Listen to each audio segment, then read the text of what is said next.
Here is John 20 verses 16 to 20 in the English Standard Version, ESV. 16 Jesus said to her, Mary. She turned and said to him in Aramaic, Rabboni, which means teacher. 17 Jesus said to her, Do not cling to me, for I have not yet ascended to the Father, but go to my brothers and say to them, I am ascending to my Father and your Father, to my God and your God. 18 Mary Magdalene went and announced to the disciples, I have seen the Lord, and that he had said these things to her. 19 On the evening of that day, the first day of the week, the doors being locked where the disciples were for fear of the Jews, Jesus came and stood among them and said to them, Peace be with you.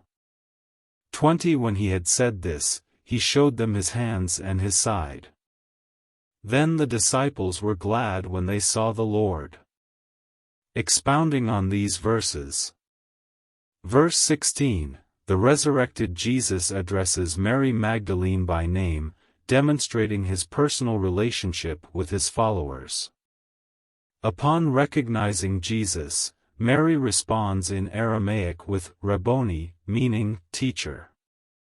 This indicates her deep respect and affection for him.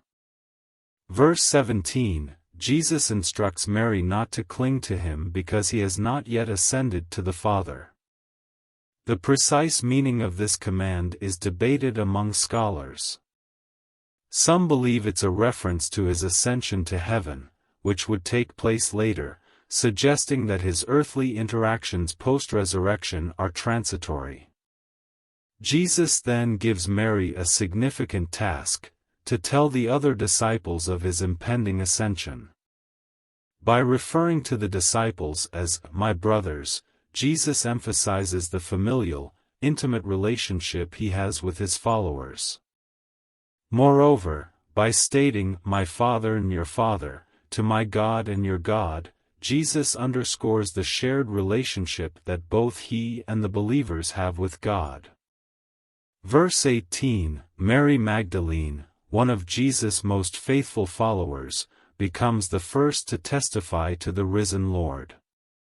Her proclamation, I have seen the Lord, is a foundational statement of Christian faith and witness. Verse 19, the scene shifts to the disciples.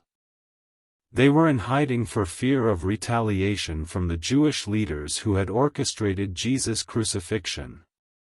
Despite their locked doors, Jesus miraculously appears among them, highlighting his divine power and nature in his resurrected form. Verse 20, Jesus greets the disciples with a peace benediction. This peace is not just a standard greeting but an assurance of reconciliation, wholeness, and the cessation of hostility between God and humanity. Jesus then shows them his crucifixion wounds, in his hands and his side. These wounds confirm his identity and testify to his sacrificial death and miraculous resurrection. The disciples' joy upon seeing Jesus reflects their relief, amazement, and renewed hope. In summary, this passage underscores the reality of Jesus' resurrection, the transformation it brings to his followers, and the assurance of peace and reconciliation between God and humanity.